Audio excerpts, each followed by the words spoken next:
Hey, what's up guys? Okay, untuk menu open house yang seterusnya kita nak buat laksa siam. Yang ni sangatlah sedap and senang je nak buat sebenarnya. Boleh slup satu rumah makan.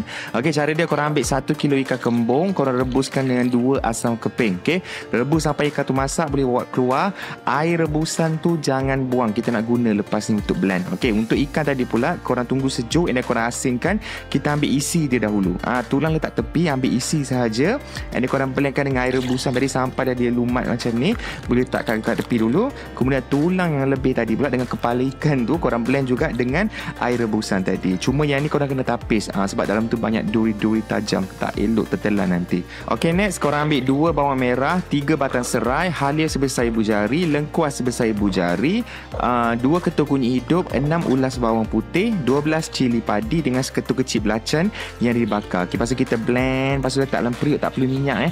Masukkan isi ikan kita dah blend tadi dengan tulang, air tulang sekali. Okey, lepas tu simple je. Dia memang campur macam ni saja, tak perlu minyak apa pun.